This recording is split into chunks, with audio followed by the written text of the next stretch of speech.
Greetings everyone, and welcome back to the devlog of Vampire Janitor. Happy late holidays to you. I'm a little late on getting this new updated devlog out because I've been sick and just had a whole bunch of holiday stuff going on. But yeah, today I'm going to go over the progress I've made, which is a completely different game than what I was working with before. And so yeah, we'll get into it. I found that not focusing on assets really helped boost my productivity. I got a lot of the gameplay aspects done, so I was able to just really focus in on that and use kind of filler assets as I went along. So over the course of this video, you'll see I implemented a few different tools. I named them weapons for the game, such as a broom, mop, and spray bottle. And I dealt with some blurry pixel issues, and then I wanted to go ahead and add some scoring system into the game and a timer to make it challenging. And yeah, so that's basically what I ended up focusing on this time around. So I got a lot of comments in my previous video and some of my YouTube shorts about my blurry pixels, and I just followed the directions that the comments gave me to make the pixels not blur anymore, and boom, fixed it. So thank you very much for the advice, and shoot me any other advice you ever have for me. Put it in the comments below. So yeah, just wanted to, I'm going to have a lot of different types of cleaning in this game, as that is going to be the meat of the gameplay. And so the first one I approached was sweeping. Actually, the first one I approached, I lied just there, was mopping. And so I wanted to implement sweeping next this time around. So I was like, how am I going to switch this around? Basically, doing the actual programming part of these items was pretty easy because I was able to just use the similar code I used for the water spill for mopping. So I just switched it around to be like, what buttons do you press to do the sweeping? These are all temporary. I haven't done testing or finalized anything for what's the most fun.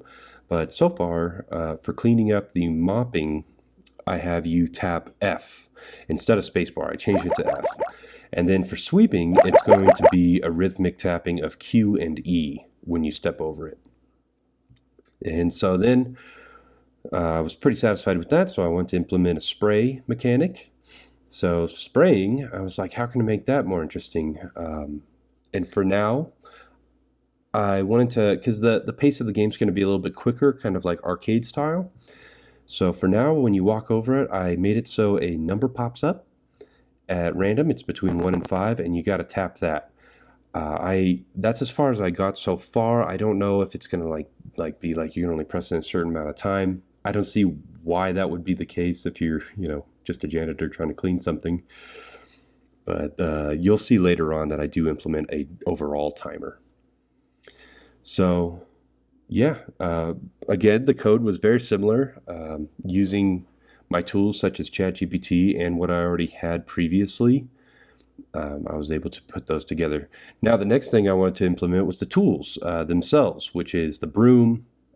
As you could see there, I used a filler, and then I just made a whole bunch of different fillers, like for the rag, for the spray bottle, and then I made one for the mop as well.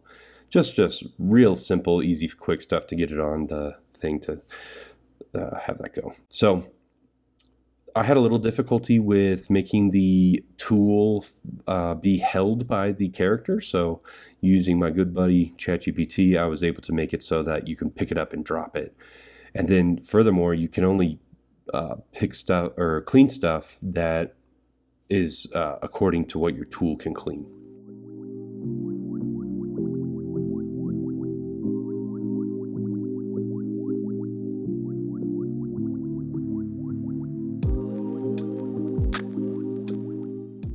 Now for the tools images themselves, since I started getting close to being able to put together a final product for the first level together, I started getting I want to see some assets on there because I want to see it come together. I tried some different tools this time around. This one was Canva. I asked Canva to make a AI image of a pixel art broom. It was pretty satisfactory. I can use it as a base point for doing my own pixel art broom because that was, as you could see, not the best fit. So I got a lot of work to do on that, but it was pretty cool to see.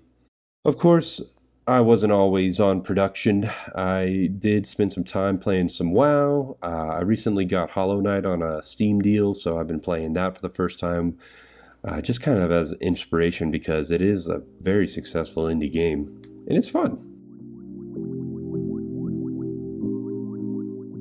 And then next I went ahead and approached doing the scoring. So just real basic, every time you clean something up you get 100 points, and then I just wanted to set it up to where if you get 400 points you win the level.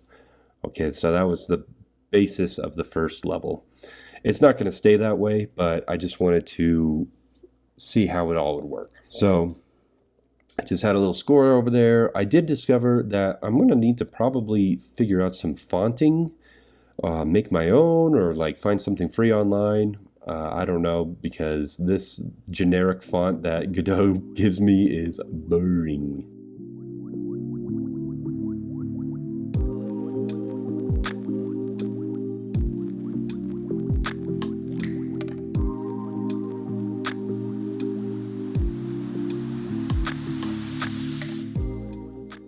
This part was actually pretty quick. I was able to get this done really fast using the tools that I had. The next challenging part was the actual timer. And there were some issues that I had with the timer in the sense of it was counting down really fast. And no matter how many times I asked GPT what to do to fix it, it just was not working out for me. So I was able to kind of use the Godot documentation and some YouTube videos to solidify an actual timer that worked, which we'll see later, I'll point it out.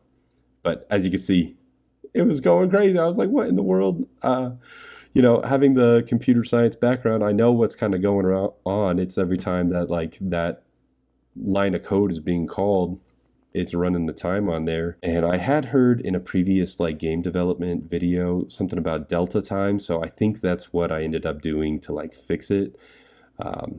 And then I also think it was also being called in a double way every time the function was being called. Anyway, I won't get into the details on that right now, but yeah, it started coming together. I started seeing the dream of the gothic vampire feel, but every time I tested the game, I saw this like cute little happy orange guy.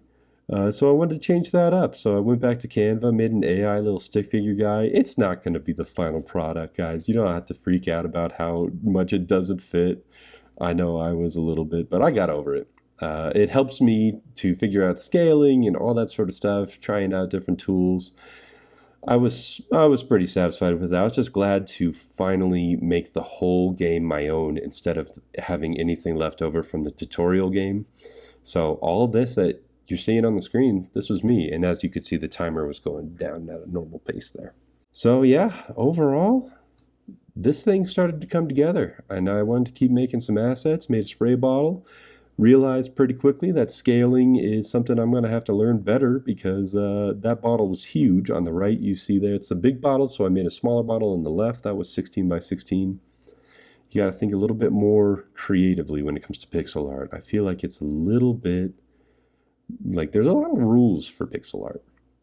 And of course, I wanted to try out what the spray bottle is cleaning because I'm not going to have a spray bottle clean a spray bottle. So the spray is mainly for stuff on the wall. So I made a little blood dripping on the wall. I don't love that asset, but I just wanted to see what it would look like.